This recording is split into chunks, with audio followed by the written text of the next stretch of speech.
हरियाणा की मनोहर सरकार किसानों का उत्थान करने के लिए पूरी तरह से समर्पित है, जिसके तहत खेतों में बीज बोने से लेकर मंडी में फसल की बिक्री करने तक हर कदम पर प्रदेश सरकार किसानों का सहयोग कर रही है। क्योंकि मुख्यमंत्री मनोहर लाल किसानों की हर समस्या को अपनी समस्या समझते हुए कार्य कर रहे हैं। इतना ही नहीं, कृषि एवं किसान कल्याण मंत्री जेपी दलाल भी किसानों का भरपूर ख्याल रख रहे हैं। यही वजह है कि हरियाणा का कृषि विभाग किसानों के हित में कई कल्याणकारी योजनाओं को चला रहा है, जिनका लाभ लेकर सूबे का किसान प्रगति की ओर बढ़ रहा है। इसी कड़ी में आपको लेकर चलते हैं चरखी दादरी के गांव असावरी, जहां के प्रगतिशील किसान पवन कुमार बागवानी के तहत कई वर्षों से फल और सब्जियों का उत्पादन कर रहे हैं। किसान पवन कुमार बताते हैं कि वो पूरी तरह से ऑर्गेनिक खेती करते हैं, जिसमें आमदनी काफी ज्यादा है और हरियाणा सरकार भी काफी सहयोग कर रही है, क्योंकि बागवानी के तहत फल और सब्जियों की खेती करने पर सरकार की ओर से अच्छी खासी सब्सिडी दी जा रही है। इसके साथ ही उन्होंने बताया कि परंपरागत खेती के मुकाबले बागवानी में काफी मुनाफा है। यही वजह है कि उन्होंने अपने खेत में फलों का बाग भी लगाया हुआ है, जिसमें किन्नू, अमरूद और नींबू समेत कई फलों की खेती करते हैं। मैं पवन कुमार, गांव असावरी, तहसील व जिला चरखी दादरी, हरियाणा।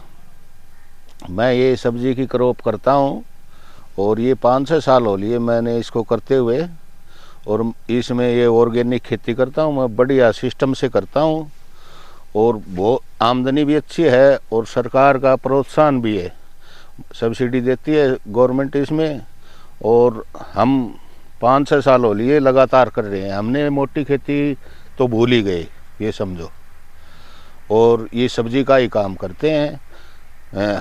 और ये बाग भी लगा रखा है, बाग भी चलता है और सब्जी भी इसके अंदर करते हैं, तो इससे और डबल फायदा है।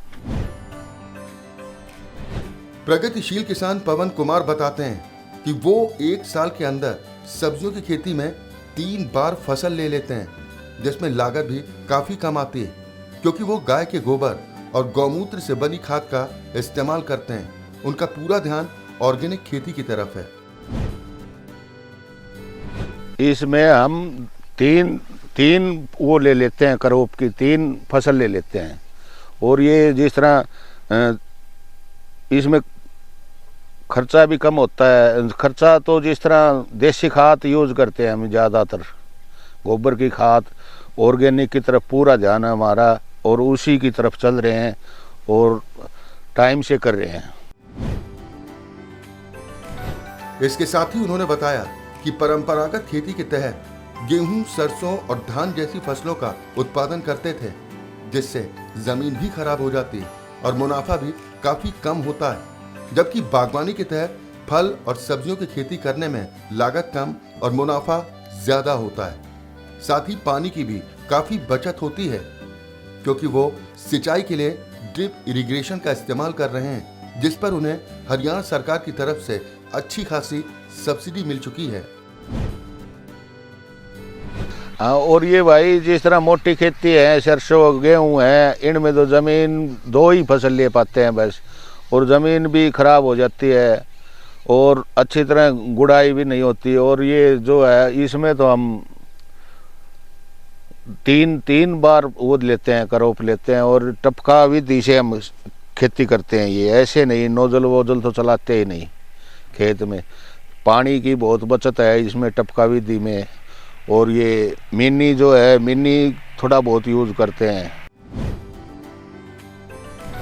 वहीं प्रगतिशील किसान पवन कुमार ने दूसरे किसान भाइयों से अपील करते हुए कहा कि परंपरागत खेती को त्याग कर बागवानी को अपनाएं, क्योंकि बागवानी में मुनाफा काफी ज्यादा होता है, जिसके लिए हरियाणा सरकार भी काफी मदद कर रही है। और ये मेरी तो ये है भाई, मेरे हरियाणा के जो किसान भाई हैं उनकी तरफ से उनको एक अपील है कि भाई इसको मोटी खेती को छोड़ के और आप इसमें फल या सब्जी और इस पे आओ। इसमें अच्छा मुनाफा है और अच्छी सरकार वो प्रोत्साहन भी देती है और सब्सिडी भी देती है, और आमदनी भी अच्छी है इसमें। और मेरी तो यही अपील है, अपने छोटे किसान हो या बड़े किसान हो भाई, इसकी तरफ अपना रुझान करो और मन से रुचि से इसमें काम करो। बढ़िया आमदनी है, बढ़िया मुनाफा है। इसके अलावा उन्होंने किसान भाइयों से कहा कि ऑर्गेनिक खेती अपनाकर जहर मुक्त खेती करें, जिससे लोगों का स्वास्थ्य और जमीन का स्वास्थ्य खराब नहीं होता। और मेरी तरफ से तो ये है भाई, किसान भाइयों अपनी ऑर्गेनिक खेती करो, इसकी तरफ ध्यान दो और जहर मुक्त खेती करो। इससे अपनी देसी खाद या और कोई कल्चर, डीकम्पोजर, ट्राइकोडर्मा वगैरह वगैरह अपना कल्चर बना के वो चलाओ और इसकी तरफ ध्यान दो और इसमें करो, अपनी जहर मुक्त खाओ और लोगों को भी जहर मुक्त खिलाओ। मेरी किसान भाइयों से अपील है कि इसकी तरफ ध्यान दो। प्रगतिशील किसान पवन कुमार ने कहा कि अगर हम जहर मुक्त फल और सब्जी खाएंगे तो कई गंभीर बीमारियों से दूर रहेंगे। उन्होंने उदाहरण देते हुए बताया कि पहले के लोग किसी गंभीर बीमारी से ग्रस्त नहीं होते थे, जिसकी वजह से उनकी सेहत अच्छी रहती थी, क्योंकि पहले रासायनिक खाद का इस्तेमाल नहीं होता था। यही वजह है कि पहले का खान पान भी अच्छा होता था। भाई जहर मुक्त खावांगा तो अपने बीमारी नहीं आऊंगी। और अपने जो बुजुर्ग थे वो बहुत उम्र लिया करते, 100 साल तक जिया करते। उसका यही एक कारण है कि पहले खान पान बढ़िया था। अब ये इन दवाइयों की तरफ देश चला जा रहा है, इनसे बचो और अपनी ऑर्गेनिक खेती करो, खुद का वो बढ़िया खाओ और बढ़िया खिलाओ।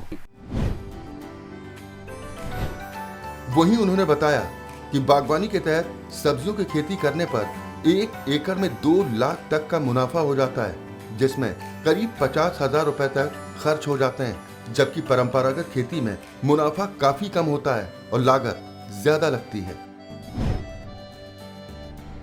भाई इसमें सब्जी की क्रॉप में तकरीबन 1 एकड़ में 2 लाख तक का मुनाफा है, जिसमें 40-50 हज़ार रुपये खर्च हो जाते हैं। और इसमें मोटी खेती में देख लो आप, सरसों है, गेहूं है, इसमें तो क्या है, यही 25-26-30 हज़ार रुपये ज़्यादा है ज़्यादा, और 15-20 हज़ार रुपये खर्च हो जाते हैं। 50 हज़ार का सारा टर्नओवर है इसका एकड़ का, और इसका सब्जी का 2 लाख रुपए तक एकड़ निकल जाता है।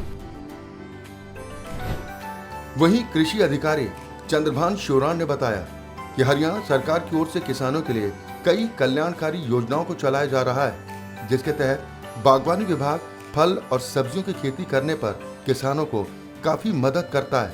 साथ ही मछली पालन पर भी काफी अच्छा अनुदान दिया जाता है।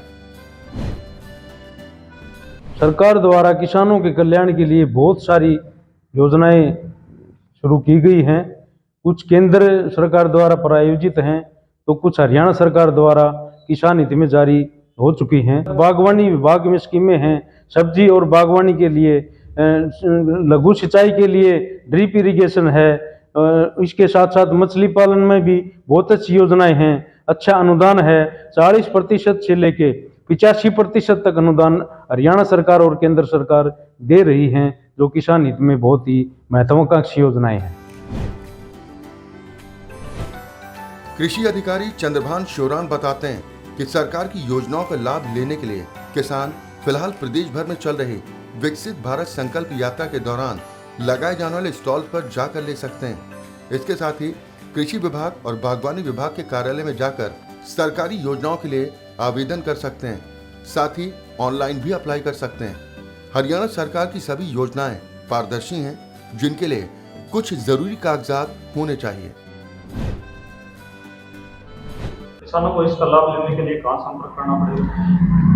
अब विकसित भारत संकल्प यात्रा के दौरान सभी विभागों के स्टॉल लगते हैं। जिस गांव में हर दिन 2 का प्रोग्राम होता है, तो आप स्टॉल पर जा सकते हैं या कृषि विभाग और संबंधित विभाग के कार्यालय में जा करके आप इनका लाभ के लिए अप्लाई कर सकते हैं। और ऑनलाइन योजनाएं हैं, पारदर्शी योजनाएं हैं, ऑनलाइन भी आप अप्लाई कर सकते हैं और अपने जो हार्ड कॉपी डॉक्यूमेंट्स हैं वो विभाग में जमा करवा के इन योजनाओं का लाभ ले सकते हैं। योजनाओं का लाभ लेने के लिए जरूरी दस्तावेज कौन कौन से हैं? जरूर दस्तावेजों का जहाँ तक सवाल है उसमें मुख्य रूप से जमीन का रिकॉर्ड, आधार कार्ड और बैंक अकाउंट, ये मुख्य डॉक्यूमेंट हैं जो हर योजना के लिए जरूरी हैं।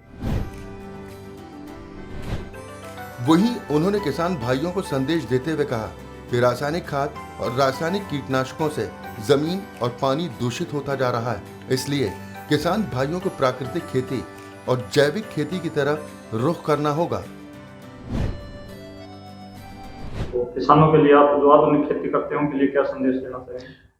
संदेश यही देना चाहूंगा कि अधिक रासायनिक खादों और रासायनिक कीटनाशकों से हमारी जमीनें और हमारा पानी दूषित हो चुका है, इसलिए प्राकृतिक खेती और जैविक खेती की तरफ हमें जाना होगा। जमीन में जैव पदार्थों की कमी हो चुकी है, जिसको संतुलित करने के लिए हमें जैविक खेती और प्राकृतिक खेती की तरफ जाना होगा।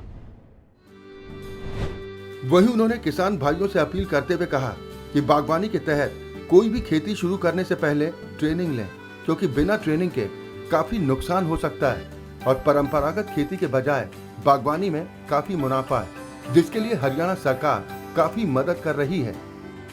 मुख्यमंत्री मनोहर लाल और कृषि एवं किसान कल्याण मंत्री जेपी दलाल के नेतृत्व में हरियाणा सरकार ने करीब 15,000 करोड़ रुपए कई योजनाओं के जरिए किसानों को देने का काम किया है, जिससे पात्र और जरूरतमंद किसानों को बड़ी राहत मिली है, जिसकी बदौलत प्रदेश का हर किसान खुशहाल होता जा रहा है।